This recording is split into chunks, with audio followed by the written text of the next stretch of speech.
Hello everyone, welcome to Jeevan Darshan classes. Today we are going to deal with logarithm. Okay, so logarithm में कैसे पढ़ते हैं कि 2 का पावर x, जैसे कि मैं समझता हूँ कि आप लोग इंडिसेस पढ़े ही होंगे. 2 का पावर x इक्वल्स टू 2 का पावर स्क्वायर ऐसे होता था. तो आप लोग क्या करते थे, इसको बोलते थे बेस, और ये जो 2 टर्म है जो ऊपर में पावर की तरह चढ़ा हुआ है उसे बोलते हैं एक्सपोनेंट. जब आपके सामने ऐसा कोई टर्म आता था 2 का पावर x इक्वल्स टू 2 का पावर स्क्वायर, तो आप क्या करते थे, सीधा जो एक्सपोनेंट टर्म है उसको लिख देते थे यहाँ, क्योंकि दोनों में बेस सेम है. ओके, काफ़ी बार ऐसे क्वेश्चंस आए हैं, जैसे 2 का पावर एक्स टू का एक्स इक्वल्स टू 2 लिख दिया. अगर 2 का पावर 5 आया, 2 का पावर एक्स आया, तो आप क्या करते हैं, एक्स इक्वल्स टू 5 लिख देते हैं. दोनों का बेस सेम है, एक्सपोनेंट्स आर डिफरेंट. ठीक है, सो वो डिफरेंट हो सकता है, बेस सेम होगा तो हम ऐसे लिख देंगे. लेकिन इसके कुछ लिमिटेशंस है. सपोज 0 का पावर एक्स और 0 का पावर 4 आ गया, तो क्या आप भी इसको लिखेंगे एक्स इक्वल्स टू 4? नो, ये कभी होगा ही नहीं. ठीक है, इसीलिए ये लिमिटेशंस है, ये टर्म गलत हो जाएगा, इनवैलिड होगा. सेम -1 के केस में -1 का पावर क्या दिया हुआ है, 4 दिया हुआ है, और -1 का पावर x, तो आप तो बोलोगे सर दोनों का बेस सेम है और हम 4 इक्वल्स टू एक्स लिख देते हैं. यहाँ भी लिमिटेशन गलत है. क्यों? क्योंकि देखो -1 का पावर 4 होता है और इसका आंसर क्या आता है, that is 1, because it is a even term, even exponent power है ना. -1 का पावर 4 मतलब -1 इंटू 4 बार होगा, और तब आपका माइनस माइनस सब मिलके प्लस हो जाएगा, 1 आ जाएगा. लेकिन वही -1 इंटू का पावर 6 क्या होता है, वो भी तो 1 होता है. तो यहाँ पे दोनों का एक्सपोनेंट पावर अलग अलग है और आंसर क्या आ रहा है, सेम आ रहा है.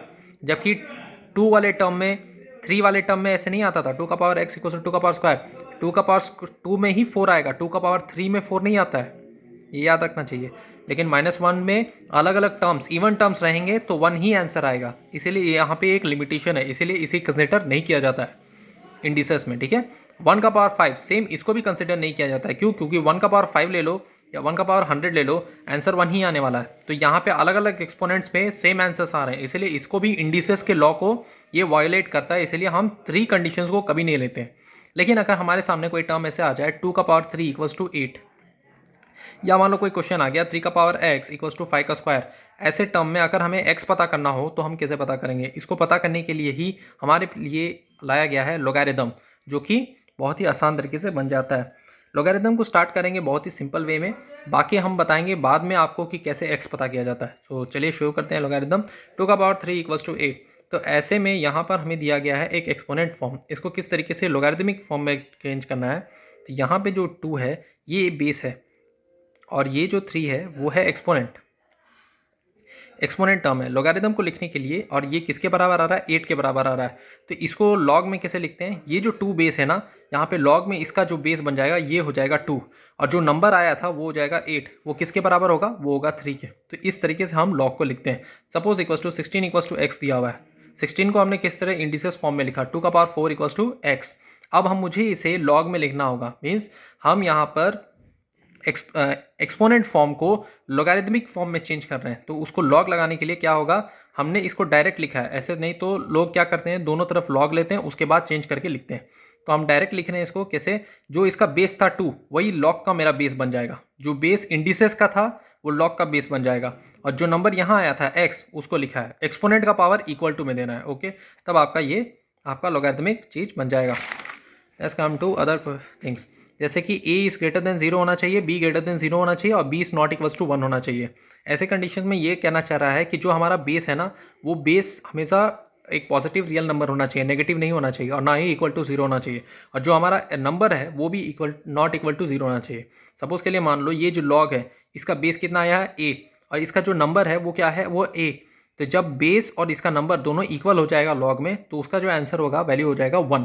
ठीक है, अब दूसरा टर्म देखो, यहाँ पे हमारा जो लॉग है उसका बेस क्या है 10, इसका नंबर क्या है a. ठीक है सर, उसका एक्सपोनेंट क्या है, वो है 2. तो ऐसे में इसको कैसे लिखा जाता है, इक्वल टू. देखिए जो इसका पावर 2 था ना, इसको हम क्या कर रहे हैं, इसको हम यहाँ लेके आ रहे हैं जो हमने लिखा है यहाँ पर, और बाकी जो चीज़ थी वैसे ही सेम लिख दिया, जैसे लॉग का बेस 10 है और a है. फिर उसके बाद उसी चीज़ को थोड़ा और मॉडिफाई करते हैं, लॉग का बेस a कर दिए, उसका नंबर a है, उसका स्क्वायर है. तो अब आंसर बताइए क्या होगा, वही सेम होगा, इसका जो पावर होगा ये आगे आ जाएगा. तो क्या होगा, 2 लॉग बेस ए. ये जो ए है इसका जो बेस है लिखा है हमने वो बहुत ही छोटा लिखा हुआ है, और जो नंबर होता है उसको बड़ा लिखते हैं, इसलिए इस पर ध्यान दीजिएगा. Log base A and number क्या है ए. तो मुझे पता है इसका वैल्यू क्या होता है, इसका वैल्यू अभी समझाया था, जिसका बेस ए हो और जिसका नंबर ए हो वो क्या है, 1 होता है. सो ये 1 हो जाएगा, और 2 इंटू 1 करेंगे दैट इज 2. तो इस तरीके से आपने वैल्यू पता करने के बारे में जाना. अब चलिए नेक्स्ट समझते हैं, सिस्टम ऑफ लॉगरिथम्स. हमारे पास दो एल्गोरिदम्स आएंगे, नेचुरल एल्गोरिदम जिसका बेस होता है ई और कॉमन एल्गोरिदम जिसका बेस होता है 10। मैथ में हम लोग बेस जो है नॉर्मली कॉमनली हम लोग 10 ही लेते हैं। आगे जाके आप बेस को ई पढ़ोगे in the higher classes such as in 11 class and 12 class. Okay, अभी के लिए हम लोग जो डील करेंगे वो उसका बेस जो होगा 10 ही होगा। ये जो ई होता है उसका वैल्यू होता है 2.71। ओके, लॉग का यहाँ बताया गया है पॉजिटिव। पॉजिटिव का रियल नंबर्स इसलिए बोला गया है कि जो नंबर आप लेंगे, ये जैसे कि ये 2 हो गया, इसका जो 4 हो गया, ये जो नंबर्स हैं वो हमेशा पॉजिटिव रियल नंबर्स होने चाहिए, नेगेटिव नहीं। जैसे कि लॉग बेस 10 -4 आकर आप कहीं देखते हैं तो वो एक इनवैलिड टर्म है। लॉग बेस 10 -2 है तो ये भी अनडिफाइंड इनवैलिड टर्म बताया जाएगा। ऐसे टर्म्स होते नहीं है लॉग में। लॉग में जो भी होता है पॉजिटिव रियल नंबर्स होता है। दूसरा चीज़, किसी का भी बेस नेगेटिव नहीं होता, इसलिए हमने इसे काटा है। इस तरीके की चीज़ देखेंगे आप तो इसे डायरेक्ट काट सकते हैं। इस तरीके के क्वेश्चन आपसे नहीं पूछे जाते हैं कि जिसका बेस -10 है। अब दूसरा टर्म ये चीज़ है कि किसी का लॉग बेस ए है, उसका पॉजिटिव रियल नंबर है, दूसरा बेस बी है, उसका भी पॉजिटिव, उसका वैल्यू भले ही नेगेटिव आ सकता है। जैसे कि 10 का पावर -3 दिया हुआ है, इसका एक कितना होता है, वो 0.001 होता है। अगर मुझे इसे लॉगरिथमिक वैल्यू में लिखना है तो जैसे हमने बताया था, इसका जो बेस है 10 है तो हमने लॉग का भी बेस क्या रखा है, 10 रखा है। इसका जो वैल्यू आया था 0.001 वो हमने लिख दिया। इक्वल टू वो किसके बराबर होगा, इस एक्सपोनेंट के बराबर होगा, है ना। तो इक्वल्स टू -3 लिख दिया। दूसरा टर्म लॉग बेस 2 10, लॉग किसी का बेस जो है 10 है, यहाँ पर भी लॉग बेस 10 है, लेकिन नंबर्स अलग अलग हैं। क्या ये दोनों कभी इक्वल होंगे, बिल्कुल नहीं। लेकिन अगर ऐसे टर्म आते हैं जहाँ पे हमें बोला जाता है दो लॉग्स इक्वल हैं, उनकी दो बेस भी इक्वल हैं, और एक टर्म y दिया हुआ है, दूसरा टर्म 2 दिया, अगर ये बोला गया इक्वल है तब हम इक्वल देखिए, तब हम आके पता कर सकते हैं y इज इक्वल्स टू 2, ठीक है। लेकिन अगर ऐसे में दो अलग अलग नंबर्स हैं, log base 2 and log base 3, 2 can never be equal to 3, तो ये एक इनवैलिड टर्म होगा। आगे हम लोग बता करते हैं, जैसे कि लॉग बेस 10 1, इसका आंसर हमेशा हमारा क्या आएगा, 0 आएगा। लॉग कभी भी लॉग 1 पूछा जाए तो वो 0 ही होगा। बेस कोई भी होगा, लॉग 1 हमेशा 0 होता है। अगर लॉग बेस 4 है और उसका नंबर 4 है, जैसे पहले भी बताया, बेस यहाँ बेस भी और नंबर दोनों सेम होगा तो आंसर क्या है, 1 होगा। अब कुछ लॉस के बारे में पढ़ते हैं, loss of logarithmic. Suppose log base कोई भी m है और दो नंबर का मल्टीप्लिकेशन में है, तो उन दो नंबर को कैसे लिखेंगे, लॉग बेस m a और plus log base m b। Suppose मान लो तुम्हें दिया गया है लॉग 20 जिसका बेस 10 है, ठीक है। तुम इसे तोड़ सकते हो, log base 10 2 into 10, log base 10 2 plus log base 10 10। हमने इसको ऐसे ऐसे दो पार्ट में, ये एक पार्ट में टूटा और ये एक पार्ट में टूटा। अब लॉग बेस 10 10 क्या होता है, 1 ही होता है, और 1 प्लस लॉग 2 हो जाएगा। ओके, अब देखिए log base m a by B, तो इसको कैसे लिख सकते हैं, जहाँ यहाँ इंटू में था तो बीच में प्लस होगा, सेम यहाँ डिवाइड में है तो बीच में माइनस होगा। तो ऐसे आप लिख सकते हैं, दिस इज अ प्रॉपर्टी और लॉ भी बोलते हैं इसे। लॉग बेस a का पावर m, तो इसको हम कैसे लिखते हैं, m को आगे लेके आ जाते हैं, पहले वाले टर्म में हमने इसे बताया था। अब जैसे मान लो लॉग बेस b a है और इंटू लॉग बेस किसी का c है, वो उसका नंबर है b, तो वो उसको हम कैसे लिख सकते हैं, लॉग बेस c, उसका नंबर को हम a लिख सकते हैं। ये चेन रूल को फॉलो करता है। मान लो किसी का लॉग बेस था बी ए, लॉग बेस सी बी, तो किसी का वही यहाँ पर भी जो सी है वो दिया हुआ है और यहाँ से नंबर ए, चेन रूल है। इस चीज़ को प्रूव भी किया जा सकता है नेक्स्ट वाले मेथड से, जैसे कि किसी का लॉग बेस बी है और ए है, उसको कैसे लिख सकते हैं, लॉग बेस ऑफ ए इसका एक अलग नंबर और लॉग बेस ऑफ बी पूरा अलग नंबर, और दोनों का सेम हम ये लिख रहे हैं, बेस लिख रहे हैं। इसी का मेथड से आप इसको प्रूव कर सकते हैं। अब चलिए क्वेश्चंस करते हैं। X square plus Y square equals to 3xy। हमारे टर्म सामने एक टर्म दिया हुआ है 2 log x माइनस वाई।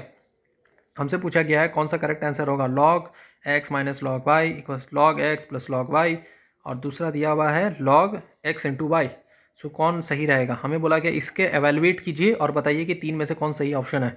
हमारे पास गिवन कंडीशंस ये है और इसको एवेलुएट करना है। इसको एवेलुएट करना है तो हम जानते हैं इसका प्रॉपर्टी, इसको log x माइनस वाई का होल स्क्वायर लिख सकते हैं बिल्कुल, और इसको अंदर में एक्सपैंड कर देते हैं क्योंकि एक्सपेंशन को आता है, ये a माइनस बी का होल स्क्वायर है, so that is x square plus Y square minus 2xy।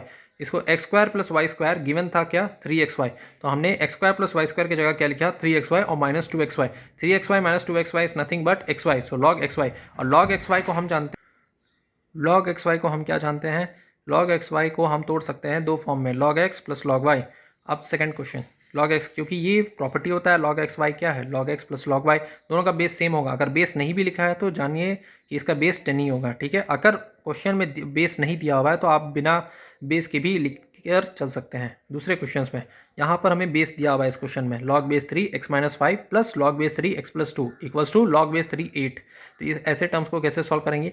मेरे पास दिया हुआ है इन दोनों का बेस सेम है और बीच में प्लस दिया हुआ है, तो हम इन दोनों को इंटू कर सकते हैं क्योंकि हमें पता है जिस दोनों का बेस सेम होगा और दोनों प्लस से होंगे तो उनको हम इंटू करके log base 3 x minus 5 into x plus 2, इस प्रॉपर्टी के तहत, फर्स्ट लॉ के तहत हम चल सकते हैं। पहला लॉ में यही है, दोनों का बेस सेम है, देखो log base m a b और log base m a plus log base m b।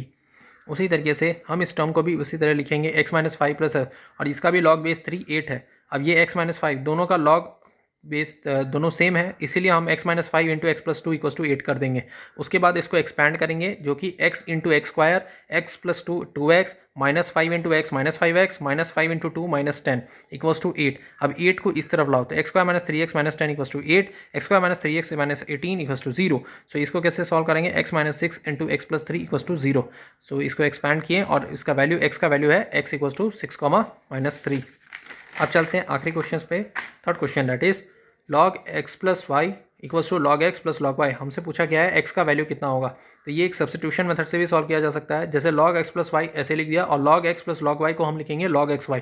अब दोनों तरफ log हटाएंगे तो x plus y equals to xy। अब xy को इस तरफ लेके आओ तो x माइनस xy हो जाएगा और y उस तरफ जाएगा तो माइनस वाई। x का कॉमन लेंगे तो 1 minus y equals to minus y, x equals to minus y by 1 minus y, ऐसे लिख सकते हैं। सेकंड क्वेश्चन ये दिया हुआ है 2 log base 5 in dot 5 log base 2 equals to 2 log base x और इसका वैल्यू क्या होगा? log base 5 x square. तो ऐसे टर्म को सॉल्व करने का अच्छा तरीका ये है कि यहाँ पर मुझे ये कॉमन टर्म दिख रहा है कि ये 2 का पावर log बेस 5 है और ये 2 का पावर log बेस x है। क्यों ना इसको हम इस टर्म लेके चल जाएं और इस टर्म को अकेला रखते हैं। तो 5 log बेस 2 लिखा इक्वल्स टू 2 का power log x divide by 2 का पावर log बाई 5, ये हमने लिख दिया। हमें इंडिसेस से ये पता था कि 2 का पावर, मान लो a का पावर कोई x है माइन डिवाइडेड बाय a का पावर कोई y है, तो इसको क्या लिखते हैं? a का पावर सेम रहता है x माइनस वाई लिखते हैं। तो वही किया हमने, 2 का power log x minus log 5 और यहाँ पे 5 log 2 था ही। हमने अब क्या किया, log x माइनस 5 को log का प्रॉपर्टी से ही लिखा x बाई 5 और ये 5 log 2। ठीक है, अब हम यहाँ पे लिखेंगे अप्लाई log बोथ साइड्स। तो log 5 log base 2 equals to log 2 log x5 हो गया। अब दोनों तरफ log लगाते ही इसका जो पावर होगा log 2 वो आगे आ जाएगा और इसका जो पावर होगा log x बाई 5 इसका पावर में है तो वो भी आगे आ जाएगा। तो log 2 into log 5 log x by 5 into log 2। ठीक है, अब इसको क्या है कि मेरे पास log 2 था और log 2 था, वो दोनों हट गया। log 5 equals to log x by 5, दोनों तरफ log हटा देंगे तो 5 इक्वल्स टू x बाई 5। दूसरी बात, इसमें कंफ्यूजन ये होगा बहुत लोग को कि आपने दोनों तरफ log लगाया, दोनों तरफ जो log लगाया और दोनों का सेम बेस होगा। ठीक है, अब log x by 5 equals to log x by, तो 5 इक्वल्स टू x बाई 5 है, x इक्वल्स टू क्या आया 25। हमसे वैल्यू पता करने के लिए बोला गया था इसका, तो हम इसको जब लिखे हैं तो ये x का पावर क्या होगा, ये तो स्क्वायर है, ये छोटा 3 था, इसका मतलब ये 1/3 हुआ। तो इसको हम कैसे लिखें, x 2/3। 25 का वैल्यू यहाँ रखेंगे, log base 5 25 2/3, 25 is nothing but 5 का स्क्वायर जो हो जाएगा 2 इंटू 2 4/3। तो log 5 4/3 इक्वल्स टू, ये 4/3 को आगे रखो और log base 5 into 5 that is, ये तो पूरा टर्म क्या हो जाएगा 1 हो जाएगा। सो 4/3 into 1 is 4/3। So solve. Thank you very much.